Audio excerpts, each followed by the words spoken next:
Detective is brought to you by CrimeFeed.com. You crave a good mystery, and CrimeFeed.com is your 24/7 source for getting your fix. From criminals behaving badly to the most absurd crimes of our time, CrimeFeed brings you the real story. CrimeFeed.com.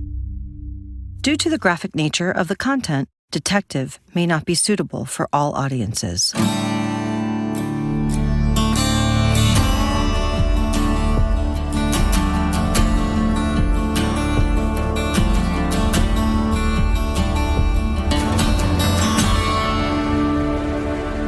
His roommate, who he has lived with for 3 years, a guy, without asking Ronald's permission, goes up and changes the channel on the TV to watch the football game.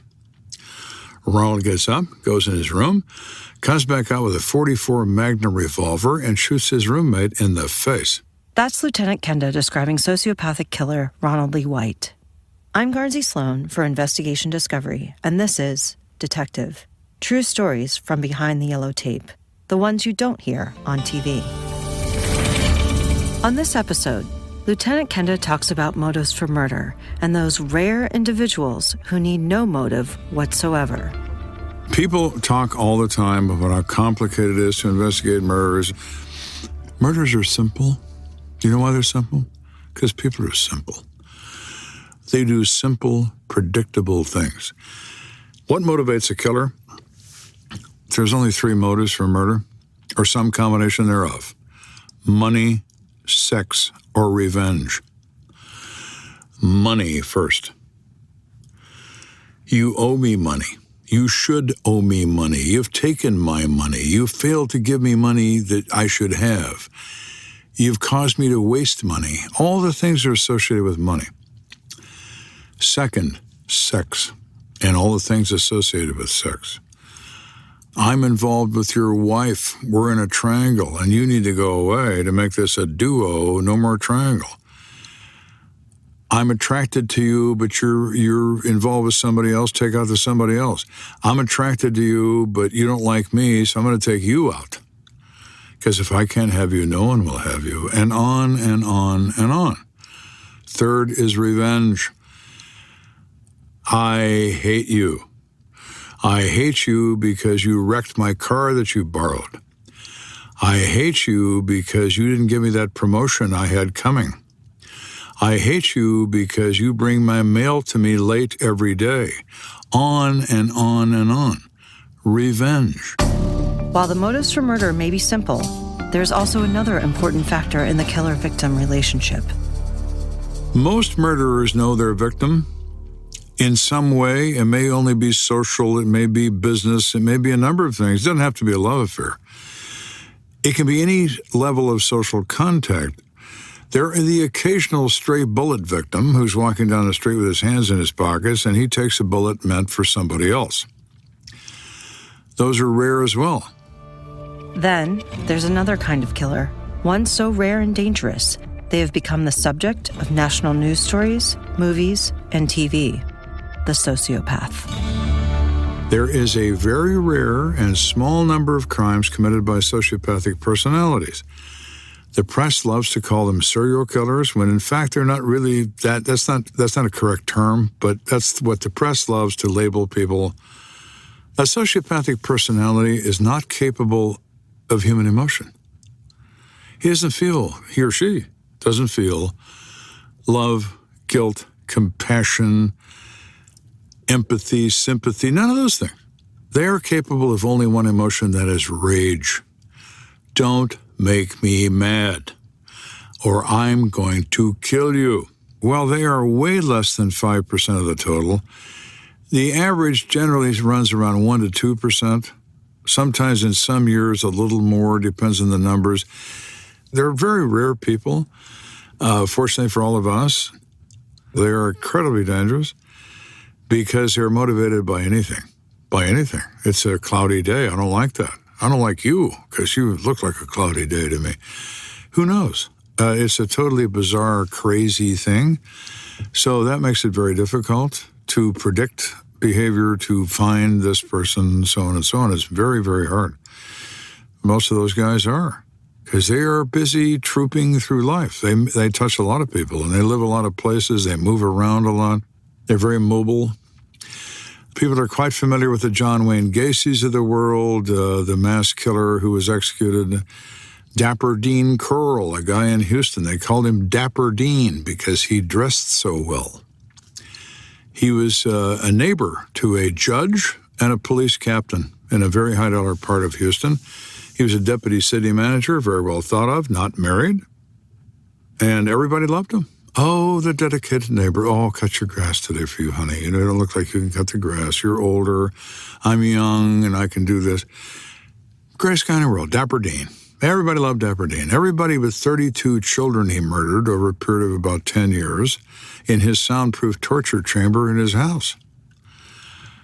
Holy smokes. Who is he? He is a rarity. Thank God. He is a rarity, but he is.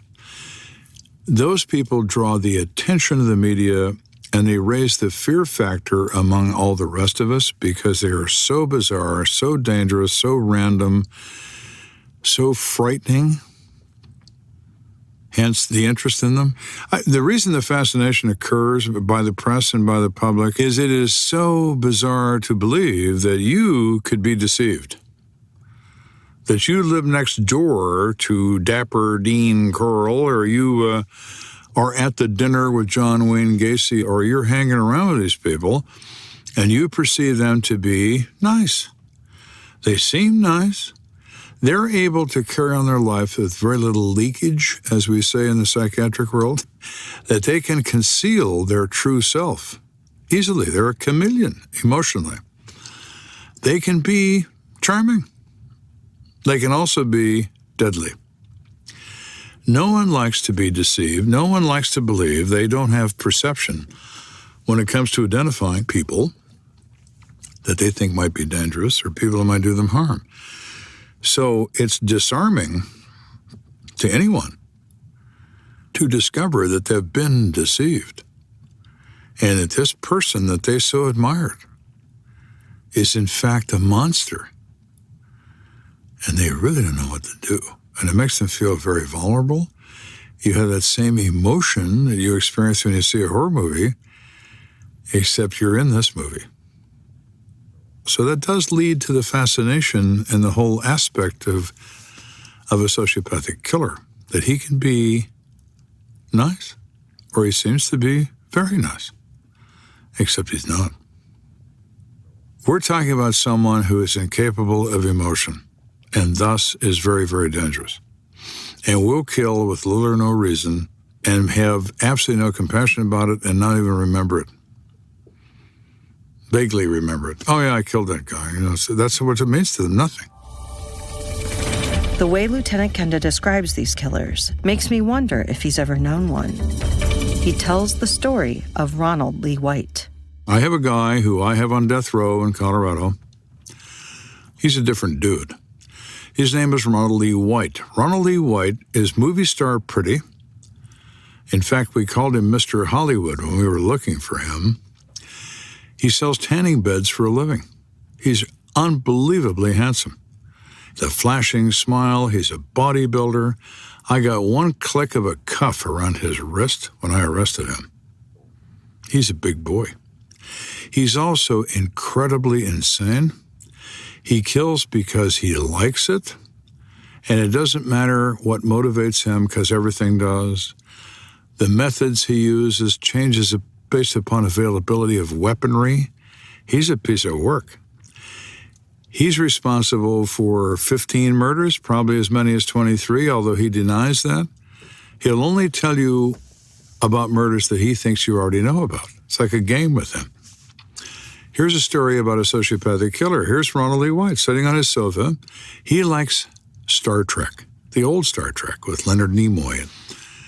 Well, Ronald's a big fan, so he's sitting there watching his program. His roommate, who he has lived with for 3 years, a guy, without asking Ronald's permission, goes up and changes the channel on the TV to watch the football game. Ronald gets up, goes in his room, comes back out with a .44 Magnum revolver and shoots his roommate in the face. Then he wraps him in a shower curtain, takes him out to the roommate's pickup truck and loads him in the truck in the garage because he told me he didn't want to put him in his Camaro because it might screw it up if he bled on it. He throws his chainsaw in the bed of the truck. His plan is to go to a state park in the area and cut up his roommate and feed him to Mother Nature. So here's our man. This is by his own admission. He's in the back of this truck. He has his gun next to him in case he needs it. He's about to unwrap the unfortunate roommate who should have never been a football fan, in Ronald's opinion. And he's getting his chainsaw fueled up and getting ready to go to work. A car pulls up alongside the truck containing a man, a woman, and 2 little kids. Out-of-state plates. Now, the truck is a jacked-up pickup, so you can't see in the bed. They can see his face over the bed rail, but they can't see what's inside the bed, which is this dead guy with no face. And he looks at the driver, and he says, "What do you want?" And the guy said, "Well, sir, if you'll excuse us, we're tourists, and we're lost. And we were wondering if you could tell us how to get out of this park." And he looked at me and he said, and he's smoking a cigarette while he's telling me the story. And he says, I was going to kill him. I was going to kill the kids first so they could watch me do it. And then I was going to kill them. And then I thought, I'm busy. So I tell him how to get out of the park. And I left. What'd you do then, Ron? Well, I cut him up. Threw the parts around. The only thing we ever found was the skull and the teeth, and we identified him. Now, why do you do that? I'm watching my show. What are you doing, changing the channel? I mean, anything to him. Knew the guy for 3 years, so what? He annoyed me. I guess so. What I mean about a rage. Scary, scary dudes. But the good news is there's very few of those people. Everybody else is money, sex, and revenge. Detective is produced by Investigation Discovery, with special thanks to Kevin Bennett, Amy Angelowitz, and Emily Geiser. Many thanks to the best audio engineer in the business, the mighty Joe Powers. Original music was composed by the talented Chris Kennedy. Cover art was designed by Anand Galat. Sign up now at iTunes to get Detective on your feed. And join me, Garnsey Sloan, every week for a new episode. Next time on Detective. How many movies have you been to? How many TV shows have you watched? Where the motive is millions. It is a bag of diamonds. It is something of huge value, resulting in the perpetrator leaving in his private jet to conceal himself in Brazil from the investigators. This is what it is, right? No, it isn't. I have a guy who owes a guy $15 of a drug debt.